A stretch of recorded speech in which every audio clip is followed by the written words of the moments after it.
Welcome to the program. I'm Mark Imperial. This segment's being brought to you by booksgrowbusiness.com. It's the place where busy professionals get their books done and published to educate consumers, grow their businesses, and to leave a legacy. I'm doing a series of spotlights on remarkable business intermediaries and brokers and M&A experts from across the country. And joining me on this segment is Don Wilson. He's the founder of Blue Collar Way in Florida. Don, welcome to the program. Thank you. Nice to be here. Don, tell us a little bit about your work, and specifically, who are those types of clients that you specialize in helping? My specialty is the blue collar type business. We're talking construction businesses, service businesses, anything that has to do with manual labor. Perfect. Great branding. I love that. It's very clear. Tell us a little bit, Don, about these types of businesses, especially today. For the most part, these people have been in these businesses for a long time, and if they're considering selling, I'd imagine it's like probably the first time they're going through the process. How informed are they when they come to see you? Not very informed at all. They're obviously very adept at what they're doing. They're out there every day making things happen, getting jobs done, and making sure the customer's satisfied with their work. Finances and selling businesses and all of that is pretty much something that they farm out. What are the biggest concerns on their mind when they reach out to you? What are they worried about? The number one thing that they would like, obviously, all of us would like an all cash deal, and the challenge today is banks are very tight with their money. They don't want to let it go. And, when you have a service business or a construction type business, they're very concerned because it's not an asset heavy business. It's more of your asset is your intangible stuff, your crews, your name in the marketplace, your experience.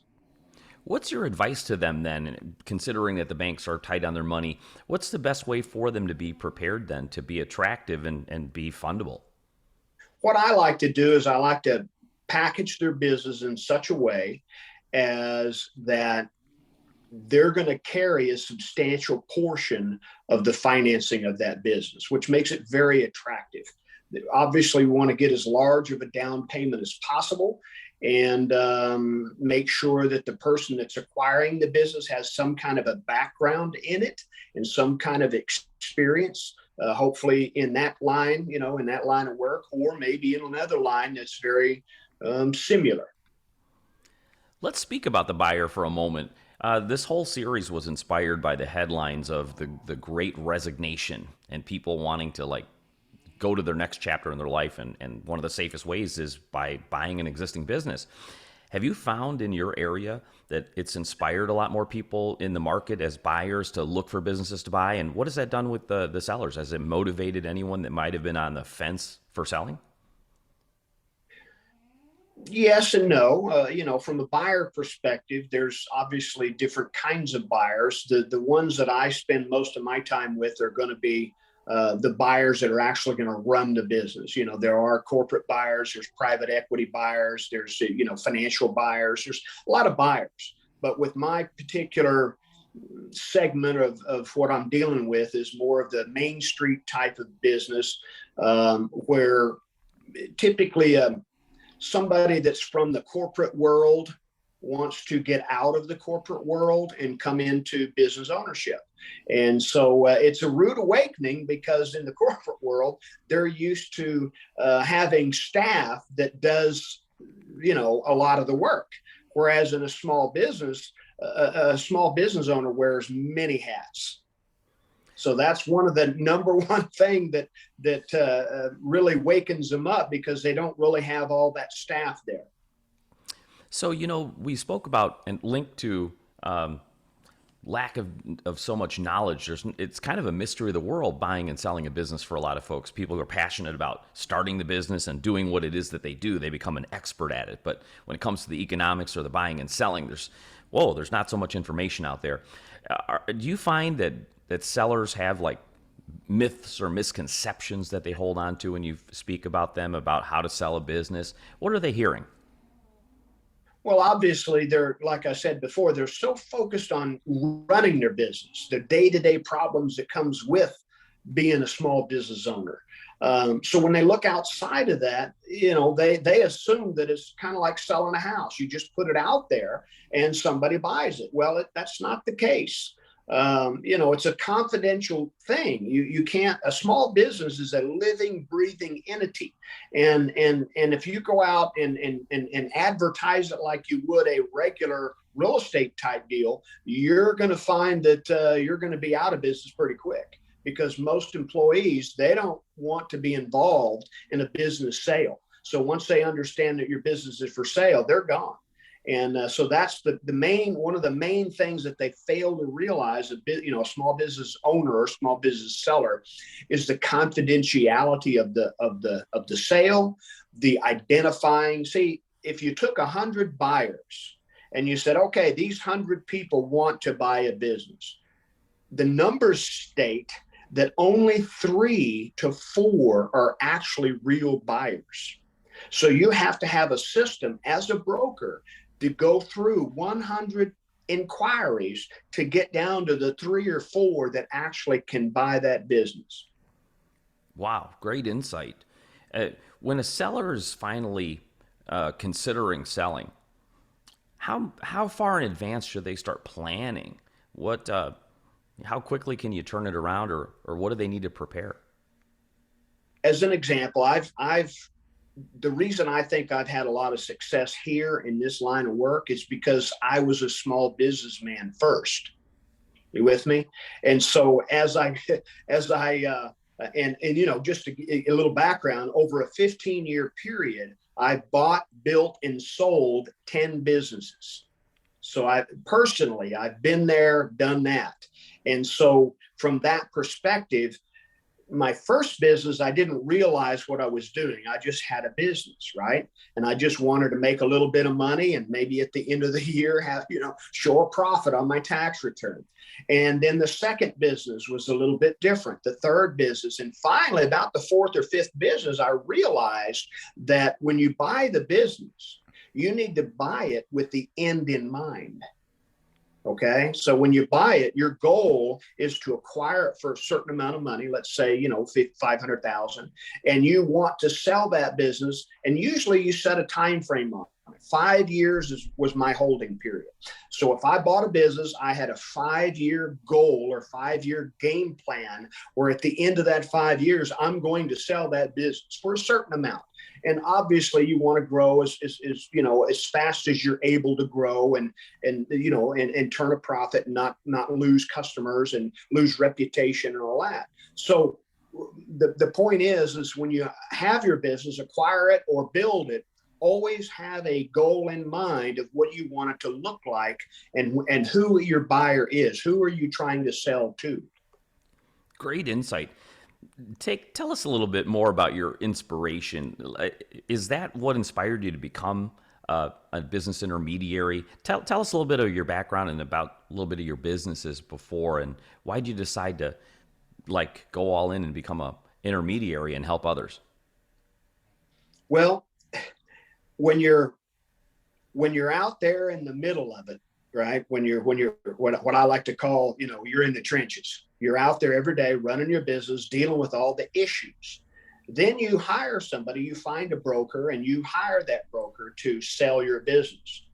Unfortunately, a lot of the brokers out there today, and I'm not just saying here in Florida, but nationwide, they're wonderful folks, and some of them has had some business experience, but by and large, most of them really, they've not really been in the trenches. And so their method of sales is just, like a realtor sticks a sign in the yard. They just want to stick a sign. They want to get your information, right?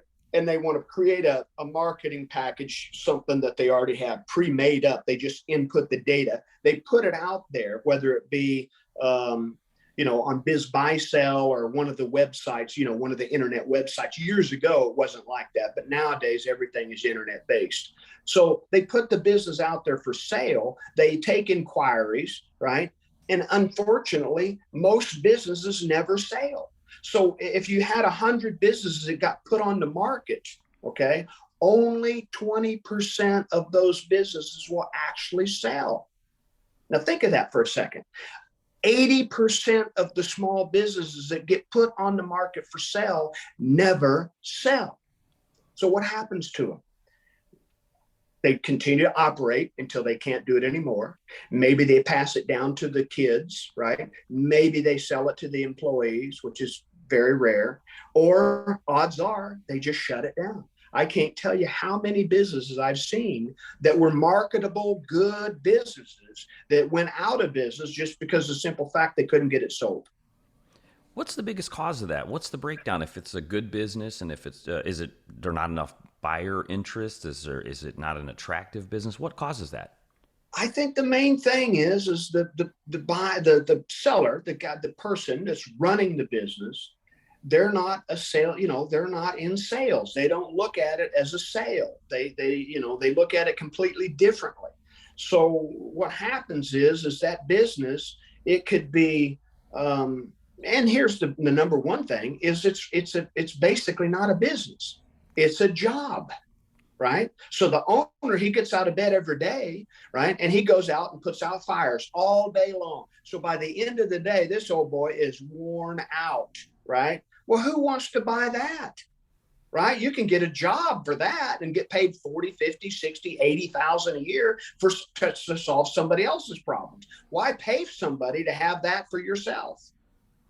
So the fact is most businesses are not sellable. So one of the first things that I do when I'm talking to a potential seller is I ask a lot of questions, right? And I find out, let me see your numbers. Do you have any? Well, I kind of run everything out of my checkbook.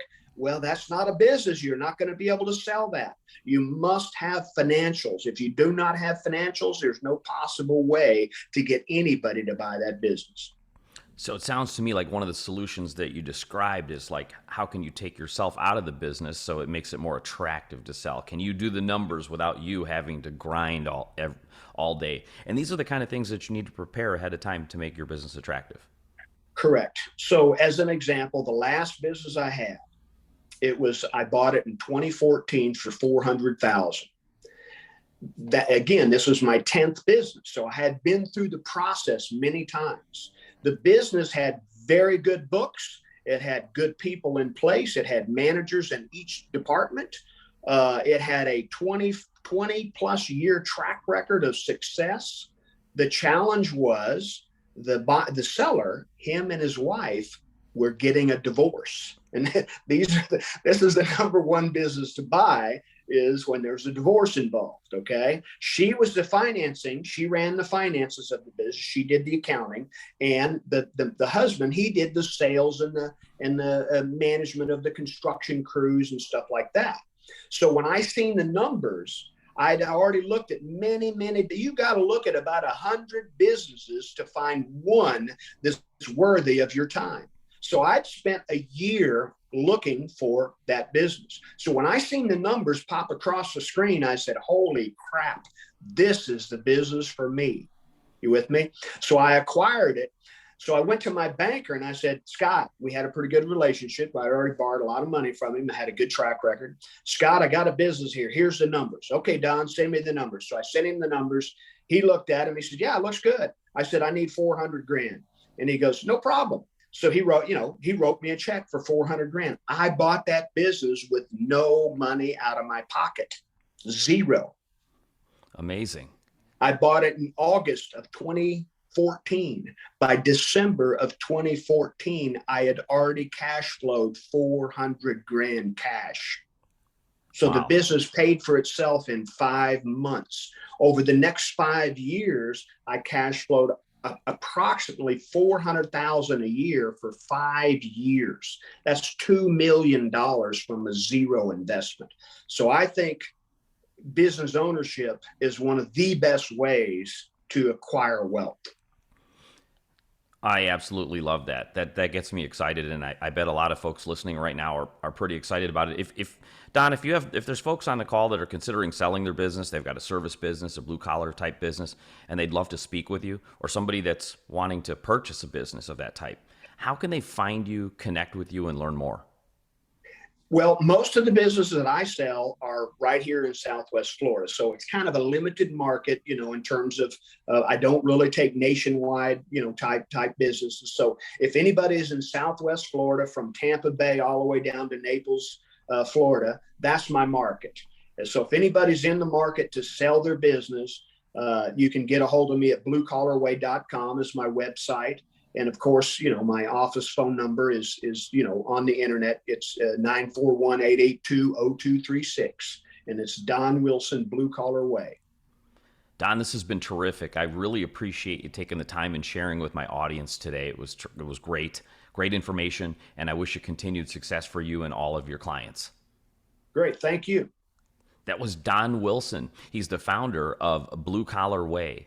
And this segment's been brought to you by booksgrowbusiness.com. It's the place where busy professionals get their books done to educate consumers, grow their businesses, and to leave a legacy.